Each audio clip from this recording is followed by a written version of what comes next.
Greetings, vinyl community and vinyl lovers everywhere. My name is Patrick. I'm the vinyl archivist, and this evening's video is going to be entitled The Good, the Bad, and the Ugly.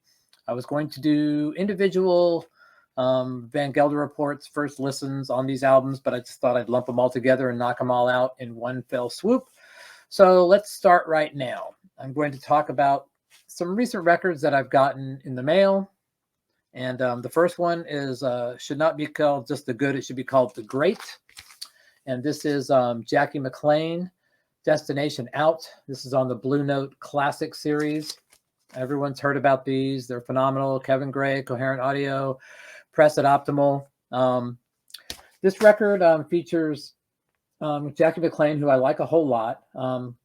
Gracken Moncour III, who I don't like. I have his solo album on Music Matters that I did not like at all. Bobby Hutcherson on Vibes, who I like. Larry Ridley and Roy Haynes on drums. And so I have the Music Matters of this, and I've recorded it once, but I really didn't think anything about it. So when I started listening to this, the first song is called Love and Hate. And I was listening to it, and sometimes when I'm processing my vinyl rips, I'm doing other things. And this just really made me snap to attention and listen to it. I mean, I was sitting there listening to it, and what really stood out to me was actually the drumming of Roy Haynes. Throughout this whole record, the drumming of Roy Haynes was phenomenal. And the weird thing about this album is that this Moncour, the third person, wrote 3 of the 4 songs, and he's kind of a free jazz guy. And for some reason, I really like this record. I mean, I listened to the whole thing, start to finish, with nothing but listening to the record. I mean, it was absolutely stunning. I mean, this instantly went up to become one of my favorite jazz records right here. This is a great sounding record. The pressing's amazing. The vinyl was dead quiet. Not a problem with it. If you want to get into something jazz related, this is it. Grab this. This is really good. Loved it.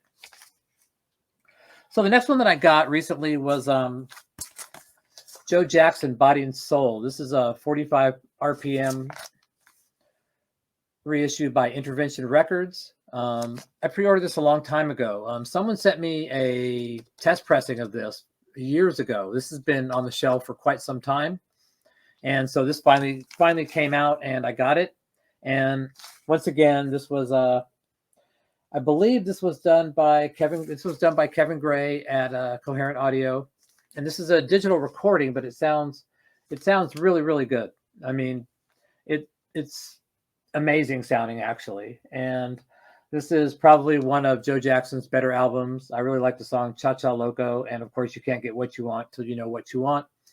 But this just came out. I'm pretty sure they're available, and it's very good. Intervention Records does phenomenal job. One of the better reissue labels, and so you can't go wrong with this. Rudy would be very proud of this one, so I highly recommend this. Okay, on to the bad.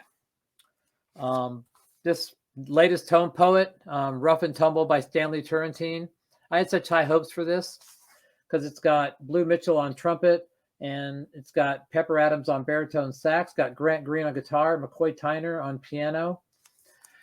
I mean, I was so stoked to listen to this, and I put it on, and I was absolutely just like going, what is this?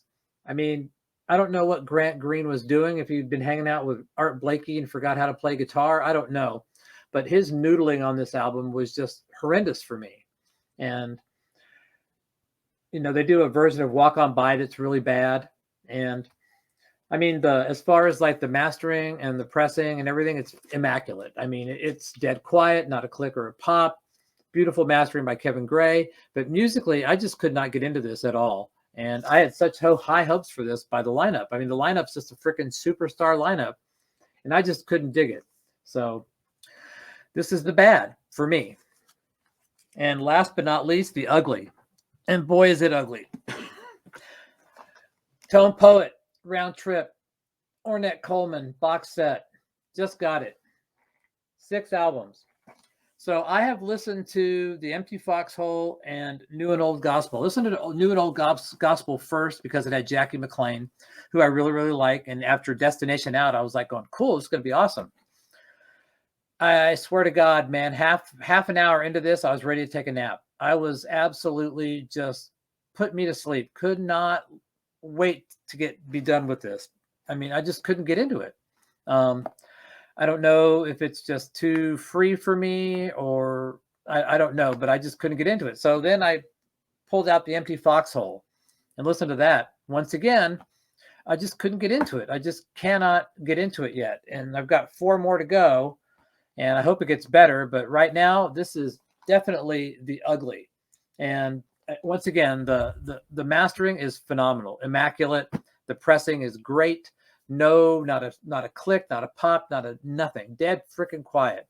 So if you're really into this stuff and you know what it is, go ahead and get it. But for me, this is, something that, I just can't get into. I'm probably gonna, people bought this for me, and I appreciate it, and I'll finish recording it, but I will probably might give it away in a contest or something, but I can't see me holding on to this for any extended amount of time. So that is my wrap up for the good, the bad, and the ugly. Hopefully I can do I've got a Deep Purple Machine Head video I want to do where I compare a Kevin Gray, later Kevin Gray reissue to original UK. Hopefully I can get that done. Hope everyone has a great rest of your week, and I will see you soon. Bye.